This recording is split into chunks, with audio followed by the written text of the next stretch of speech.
Hello student, आज हम discuss करेंगे resistance electricity chapter for 10th class lecture number 4। इसमें हम डिस्कस करेंगे resistance in series combination and parallel combination. So let's start. सबसे पहले हम यहाँ पे डिस्कस करेंगे series combination of resistance. Series में क्या होता है, ये रेजिस्टेंस का सिंबल है। यहाँ पे हमने रेजिस्टेंस लिए, नंबर ऑफ रेजिस्टेंस आप इस तरीके से कनेक्ट कर सकते हो। इसको हम नेमिंग कर रहे हैं R1 resistance, this is R2 and this is R3। ये जो पॉइंट है इसको हम बोलेंगे initial point of first terminal and this is and point of first resistance. जब सेकेंड फर्स्ट रेजिस्टेंस का एंड पॉइंट सेकेंड रेजिस्टेंस के इनिशियल पॉइंट के साथ डायरेक्ट कांटेक्ट में होता है तो उसे हम बोलते हैं रेजिस्टेंस इन सीरीज। यहाँ पे हमने इसको एक्सटर्नल सप्लाई के साथ कनेक्ट कर दिया है लाइक दिस। तो यहाँ पे ये पॉजिटिव टर्मिनल होगा and this is negative terminal, और ये पोटेंशियल को रिप्रेजेंट करेगा। यहाँ आई करंट फ्लो करेगा। R1 के अक्रॉस पोटेंशियल यहाँ पे होगा V1 and across R2 potential is V2 and across R3 potential is V3। ये हम लेंगे। I am repeating again. जब फर्स्ट रेजिस्टेंस का एंड पॉइंट सेकेंड रेजिस्टेंस के इनिशियल पॉइंट के साथ डायरेक्ट कांटेक्ट में होता है तो उसे हम बोलते हैं रेजिस्टेंस इन सीरीज। अब इसके लिए हम फॉर्मूला डिस्कस करेंगे रेजिस्टेंस इन सीरीज के लिए किस तरीके से हम सॉल्व करेंगे। तो इसके लिए यहाँ पे हमें यूज करना है ओम्स लॉ, कि हम ऑलरेडी डिस्कस कर चुके हैं। ओम्स लॉ होता है V equals to I R. यहाँ पे देखो, हमें टोटल पोटेंशियल फाइंड आउट करना है। तो टोटल पोटेंशियल जो एक्सटर्नल पोटेंशियल है V, वो किसके इक्वल होगा, sum of V1 plus V2 and V3। हमें ये फाइंड करना है। तो इसके लिए हमने ओम्स लॉ यूज किया V equals to I R general form के लिए। अगर हम यहाँ पे फर्स्ट पोटेंशियल के लिए देख रहे हैं तो फर्स्ट पोटेंशियल किसके अक्रॉस है, R1 के, और इसमें करंट फ्लो कर रहा है I1। तो यहाँ पे हमें टर्म मिल जाएगी IR1। Similarly for V2 we get IR2, क्योंकि सेकेंड रेजिस्टेंस के अक्रॉस पोटेंशियल है V2 and current same flow कर रहा है। सिमिलरली हमारे पास यहाँ पे थर्ड केस के लिए होगा IR3। इन सभी वैल्यूज को हम यहाँ पे पुट कर देंगे। Put all these value in this equation. इसको हम इक्वेशन कर देते हैं स्टार से, इसको हमने नेमिंग कर दिया है। जब ये सभी वैल्यू हम यहाँ पे पुट करेंगे then we gate IR। V1 की value is IR1, for V2 IR2 and for V3 IR3। तो उसको हम लिखेंगे IR, यहाँ से I कॉमन आ जाएगा और अंदर टर्म चलेगी R1 plus R2 plus R3। अब देखो यहाँ पे I से I क्या होगा, कैंसिल, तो R इक्वल्स टू क्या आ जाएगा, R1 plus R2 plus R3। This is formula for resistance in series. यहाँ पे S जो है वो सीरीज को डिनोट कर रहा है। ये हमने सिर्फ 3 रेजिस्टेंस लिए। ऐसे ही मान लो यहाँ पे नंबर ऑफ रेजिस्टेंस है आपके पास, तो आप उसको किस तरीके से लिखोगे, R1 plus R2 R3 and up to so on. जितने भी रेजिस्टेंस हैं उन सब का आप सम कर दोगे, वो रिप्रेजेंट करेगा रेजिस्टेंस इन सीरीज। अब अगर क्वेश्चन आपका आता है, न्यूमेरिकल आता है इस टॉपिक पे, तो न्यूमेरिकल में क्वेश्चन में आपको रेजिस्टेंस इन सीरीज ना देके इस तरीके से पूछ लिया जाएगा, find the maximum resistance. Series के केस में रेजिस्टेंस मैक्सिमम होता है। फैक्टर अफेक्टिंग में हमने पढ़ा था resistance is directly proportional to the length. Resistance length पे डिपेंड करता है। सीरीज के केस में लेंथ जो होती है वो ज्यादा होगी, लेंथ ज्यादा होगा तो रेजिस्टेंस भी क्या होगा, ज्यादा होगा। पैरेलल के केस में लेंथ कम होती है, अभी हम नेक्स्ट केस में डिस्कस करेंगे तो वहां आपको क्लियर हो जाएगा। ठीक है, तो क्वेश्चन में आपको दे सकते हैं फाइंड द मैक्सिमम रेजिस्टेंस और फाइंड द इक्विवेलेंट रेजिस्टेंस। सभी के लिए हमें ये फॉर्मूला यूज करना है। आई होप ये आपको क्लियर हो गया होगा। नेक्स्ट स्टार्ट करते हैं पैरेलल रेजिस्टेंस। पैरेलल कॉम्बिनेशन के लिए यूज कर रहे हैं। यहाँ पे हमने रेजिस्टेंस लिया, this is R1 and this is R2 and this is R3। यहाँ पे इसको हम एक्सटर्नल के साथ कनेक्ट कर देंगे, positive terminal, negative, potential V, I current यहाँ पे फ्लो कर रहा है। अब देखो ये एक जंक्शन पॉइंट है, इस जंक्शन पॉइंट से करंट जो है वो स्प्लिट हो गया है। तो यहाँ पे करंट होगा I1 in this arm and here is I2, और इस आर्म के अंदर फ्लो करेगा I3, और इसके अक्रॉस पोटेंशियल यहाँ पे होगा V। अब देखो पैरेलल रेजिस्टेंस, पैरेलल कॉम्बिनेशन को कैसे आइडेंटिफाई करेंगे? जब फर्स्ट रेजिस्टेंस का इनिशियल पॉइंट सेकंड रेजिस्टेंस के इनिशियल पॉइंट के साथ डायरेक्ट कांटेक्ट में होगा, या फिर हम कह सकते हैं जब फर्स्ट रेजिस्टेंस का इनिशियल पॉइंट पॉजिटिव टर्मिनल के साथ कांटेक्ट में है, और जो एंड पॉइंट है वो किसके साथ कनेक्ट है? नेगेटिव टर्मिनल के साथ कनेक्ट है। तो उसको हम क्या बोलते हैं? Parallel combination. यहाँ पे देखो फर्स्ट केस में ये पॉजिटिव टर्मिनल के साथ कनेक्ट है, एंड पॉइंट नेगेटिव के साथ है। सेकेंड केस में इनिशियल पॉजिटिव के साथ है, एंड पॉइंट विथ नेगेटिव।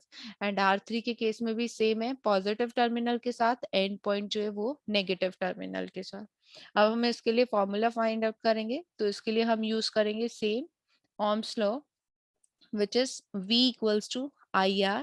यहाँ पे हमें करंट फाइंड आउट करना है। टोटल करंट I किसके इक्वल होगा? Sum of I1, I2 and I3। ये फॉर्मूला हमें यहाँ पे यूज करना है, ठीक है। अब देखो ओम्स लॉ से I की वैल्यू क्या होगी? V अपॉन R, ये जनरल आ गया। जब हमें I1 करंट फाइंड आउट करना है, तो I1 करंट किस आर्म के अंदर फ्लो कर रहा है? R1 में। यहाँ पोटेंशियल सेम अप्लाई हो रहा है V, और रेजिस्टेंस क्या है? R1. Similarly for I2, potential is V and resistance is R2. And third case में current V upon R3। Similarly इसको हमने इक्वेशन को नेमिंग कर दिया स्टार इक्वेशन। ये सभी वैल्यू हम कहाँ पुट कर देंगे? इस स्टार इक्वेशन के अंदर। Then we get V upon R equals to V upon R1 plus V upon R2 plus V upon R3। यहाँ से इस टर्म को हम इस तरीके से लिख लेंगे 1 अपॉन R, पैरेलल के केस के लिए कर रहे हैं तो उसको P से डिनोट कर लेंगे। यहाँ से V कॉमन आ जाएगा, अंदर टर्म बचेगी 1 upon R1 plus 1 upon R2 plus 1 upon R3। V से V यहाँ पे कैंसिल हो जाएगा, तो रेजिस्टेंस इन पैरेलल हमारे पास क्या आ गया? 1 upon R1 plus 1 upon R2 plus 1 upon R3। ये हमने 3 रेजिस्टेंस के लिए लिया है। ऐसे ही अगर नंबर ऑफ रेजिस्टेंस है तो उनका हम क्या करेंगे? सम कर देंगे, अप टू सो ऑन ये चलेगा, ठीक है। सीरीज के केस में सिंपल सम होता है R1 प्लस R2 की फॉर्म में, एंड पैरेलल के केस में क्या होगा? रेसिप्रोकल फॉर्म में होगा। अब देखो अगर न्यूमेरिकल आपको दिया हुआ है इस पे, तो सीधा पैरेलल ना पूछ के आपको पूछ लेंगे फाइंड मिनिमम रेजिस्टेंस। पैरेलल के केस में रेजिस्टेंस कम होता है। हमने फैक्टर अफेक्टिंग में डिस्कस किया था, resistance is inversely proportional to the area of cross section. If area is large then resistance will be small. यहाँ पे अगर हम देखें इसका एरिया क्या होगा? ज्यादा होगा, ठीक है, तो यहाँ रेजिस्टेंस क्या होगा? कम हो जाएगा। फर्स्ट फैक्टर अगर हम देख रहे हैं resistance is directly proportional to length. अगर सीरीज के कंपैरिजन में हम चेक करते हैं, हमने 3 रेजिस्टेंस लिए, अगर हम 3 रेजिस्टेंस को इस तरीके से कनेक्ट करते हैं तो लेंथ क्या होगी? ज्यादा। पैरेलल के केस में लेंथ क्या है? कम। लेंथ कम होगी तो रेजिस्टेंस भी क्या होगा? कम होगा। आई होप ये टॉपिक आपको क्लियर हो गया होगा। Resistance in series formula use होगा R1 plus R2 and up to so on, जितने भी रेजिस्टेंस हैं। And in case of parallel we use 1 by R1 plus 1 by R2 up to so on, जितने भी आपको रेजिस्टेंस यहाँ पे given है। अब इसी पे एक क्वेश्चन करते हैं। क्वेश्चन में हो सकता है सिंपल, अगर बिल्कुल बेसिक क्वेश्चन दिया हुआ है तो आपको इस फॉर्म में दे देगा, here is 2 and here is 4, और इसको हमने कनेक्ट कर दिया है, और यहाँ पे हम पोटेंशियल यूज कर रहे हैं 2 वोल्ट, और आई करंट इसमें फ्लो कर रहा है। तो क्वेश्चन में पूछ लेगा find the equivalent current. Equivalent current सबसे पहले आपको चेक करना है कि कॉम्बिनेशन कौन सा है। सीरीज में हम ये फॉर्मूला अप्लाई कर देंगे, 2 + 4 कितना होगा 6, तो इसका मतलब इक्विवेलेंट रेजिस्टेंस यहाँ पे कितना आ जाएगा 6।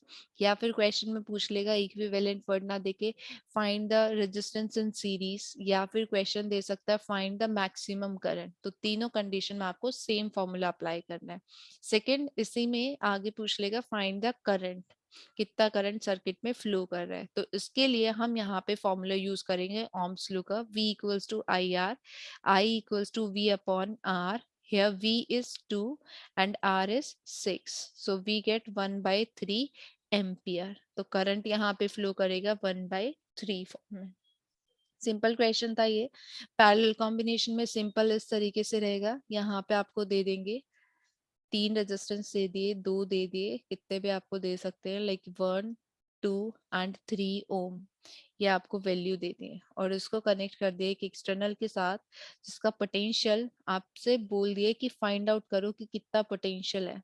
एंड यहाँ पे जो करंट फ्लो कर रहा है दैट इज 10 एम्पियर, ये करंट यहाँ देते हैं। तो रेजिस्टेंस इन पैरेलल के केस में फॉर्मूला हमें यूज करना है 1/R1 plus 1/R2 plus 1/R3। LCM यहाँ पे आ जाएगा 6, 6 + 3 + 2, 9 + 2 11/6, 1/RP के इक्वल है। जब आप RP resistance in parallel value find out करोगे तो 6/11 ओम ये रेजिस्टेंस आ जाएगा। ठीक है, यहाँ पे अगर आप यहाँ पे छोड़ते हो तो आपका करेक्ट आंसर नहीं होगा, लास्ट में आपको इसका रेसिप्रोकल भी करना है। पोटेंशियल फाइंड आउट करना है तो सेम वही ओम्स लॉ का फॉर्मूला यूज करेंगे, V equals to I R. I की वैल्यू 10 दी हुई है और R की वैल्यू 6/11 है, तो 6/11 इंटू 10 इक्वल्स टू क्या हो जाएगा 60/11 एम्पियर। इतना करंट सर्किट के अंदर फ्लो करेगा। ये सिंपल क्वेश्चन थे। नेक्स्ट क्वेश्चन आपको मिक्स फॉर्म में दे सकते हैं, लाइक फर्स्ट रेजिस्टेंस 2 ओम दे दिया है, अनदर इज हियर 3 ओम, ये आपको यहाँ पे दे दिया है 4 ओम, और यहाँ पे आपको बैटरी दे दी है जो आपको दी है 10 वोल्ट की, और आई करंट सर्किट में फ्लो कर रहा है। क्वेश्चन में पूछ लेंगे find the equivalent resistance and find current also, ये टर्म आपको फाइंड आउट करनी है। तो यहाँ पे मिक्स्ड फॉर्म में है तो आप आइडेंटिफाई करोगे कौन सा सीरीज में कौन सा पैरेलल में है। तो देखो यहाँ पे आपको ये जो दिया हुआ है ये पैरेलल के अंदर दिया हुआ है, तो पहले हम पैरेलल का फॉर्मूला अप्लाई करेंगे 1/3 + 1/4 इक्वल्स टू एलसीएम 12 आ जाएगा, 3 4 जा 12, 4 3 जा 12, 7/12। यहाँ पे हमें रेसिप्रोकल करना है इसका, तो 12/7 ओम ये रेजिस्टेंस आ गया। जब इसको हम मॉडिफाई करके लिख रहे हैं तो यहाँ पे नेक्स्ट डायग्राम इसका इस तरीके से बन जाएगा 2, और ये जो आंसर आया 12/7 ये इसके साथ क्या होगा सीरीज में हो जाएगा। तो 2 + 12/7 एलसीएम यूज करेंगे 7 आ जाएगा, 14 + 12 इसको जब हम सॉल्व करेंगे 26/7 ओम, ये हमारे पास इक्विवेलेंट रेजिस्टेंस आ गया इस सर्किट के लिए। करंट फाइंड करना है तो उसके लिए हम यूज करेंगे V अपॉन R। यहाँ V is 10 and R is 26/7, तो आंसर होगा 70/26 एम्पियर। मिक्स फॉर्म में आपको इस तरीके से मिल सकता है। ठीक है, एंड नेक्स्ट हो सकता है आपको थोड़ा कॉम्प्लिकेटेड फॉर्म में दे दे, लाइक इस तरीके से आपको दे दे। रेजिस्टेंस के केस में यहाँ पे आपको ब्रिज की फॉर्म में रेजिस्टेंस दे दिया है और बीच में सेंटर में एक रेजिस्टेंस लगा दिया है। This is 4 ohm, 8 ohm, 5 ohm and 10 ohm. यहाँ पे आपको दे दिया है 15 ओम। ठीक है, तो यहाँ आपको आइडेंटिफाई करना है सीरीज में है या पैरेलल में है। अब देखो ये मिक्स्ड फॉर्म के अंदर है, ठीक है, सीरीज में भी है और पैरेलल में भी है। यहाँ पे 4 और 8 ये दोनों क्या है सीरीज में, 5 और 10 सीरीज में, और इनका जो सम होगा जो रेजिस्टेंस आएगा वो पैरेलल में होगा इसके साथ। यहाँ पे हम एक कंडीशन यूज करेंगे that is Wheatstone bridge principle. जब आप हायर लेवल में आओगे तो वहां पे इस कंडीशन के बारे में आपको पता चलेगा। व्हीटस्टोन ब्रिज प्रिंसिपल क्या होता है, जब हम रेजिस्टेंस का रेशियो यूज करते हैं और वो रेशियो क्या होता है इक्वल आता है, तो उसको हम बोलते हैं व्हीटस्टोन ब्रिज कंडीशन। उस टाइम पे जो सेंटर वाली आर्म होती है वहां पे कोई भी करंट फ्लो नहीं करता है। इसको लाइक हमने कंसीडर कर लिया P and this is Q, ये R है और ये S है। तो यहाँ पे ये कंडीशन हम अप्लाई करते हैं 4/8 इक्वल्स टू 5/10। यहाँ पे हमें वैल्यू मिलेगी 1/2 1/2। तो यहाँ रेशियो क्या है, इक्वल। जब रेशियो इक्वल होगा ये कंडीशन सेटिस्फाई हो जाएगी और ये जो सेंटर वाली आर्म है इसमें करंट फ्लो नहीं करेगा। तो हमें ये वाला रेजिस्टेंस यहाँ से नेग्लेक्ट कर देना है इन दिस कंडीशन। तो यहाँ पे सिंपल सर्किट आपका बन जाएगा 4 एंड 8 और यहाँ पे सर्किट हो जाएगा 5 एंड 10। अब देखो 4 एंड 8 सीरीज में, तो यहाँ पे 12 होगा एंड ये 15 ये भी किसमें है, सीरीज में। 5 + 10 15 हो जाएगा। दोनों का कॉम्बिनेशन यहाँ पे हमें मिलेगा इस तरीके से पैरेलल फॉर्म के अंदर। तो 1/12 + 1/15, इसको फर्दर आप सॉल्व कर लोगे, आपके पास आंसर आ जाएगा। नेक्स्ट क्वेश्चन इसी टाइप का। अगर मान लो बैलेंस कंडीशन नहीं है, रेशियो इक्वल नहीं है, तो उस केस में किस तरीके से सॉल्व करेंगे हम। यही रेजिस्टेंस दे दिया आपको ब्रिज की फॉर्म में। यहाँ पे 2 ओम है, here is 3 ohm, this is 4 ohm और ये हमें दे दिया 5 ओम एंड सेंटर में दे दिया 3 ओम। ठीक है, और इसको कनेक्ट कर दिए एक्सटर्नल के साथ। आई करंट इसमें फ्लो कर रहा है, वी पोटेंशियल है और पूछे है फाइंड द इक्विवेलेंट रेजिस्टेंस। अब देखो जब आप रेशियो चेक कर रहे हो सेम कंडीशन हम यहाँ पे अप्लाई करेंगे। इसको P नेमिंग कर देते हैं, Q R and S। Ratio में होता है P/Q इक्वल्स टू R/S। तो 2/3 इक्वल्स टू 4/5, ये नॉट इक्वल है। नॉट इक्वल में आप इसको इस तरीके से सॉल्व करोगे, जब आप इस डायग्राम को मॉडिफाई करोगे ये 2 होगा देन 3, ये दोनों सीरीज में है। ये 3 सेंटर वाला इसके साथ पैरेलल में आ जाएगा, यहाँ पे 3 होगा एंड नेक्स्ट 4 और 5 यहाँ पे सीरीज में है। इस तरीके से इसका सर्किट डायग्राम बन जाएगा और आप को इसे सॉल्व करना है। 2 + 3 5 मिलेगा, यहाँ से 4 + 5 9 मिल जाएगा। 5 3 एंड 9 ये तीनों क्या होंगे, पैरेलल में होंगे। आप पैरेलल का फॉर्मूला अप्लाई करोगे और इसका इक्विवेलेंट रेजिस्टेंस सॉल्व करोगे। I hope you enjoy this session. Thank you for watching my video.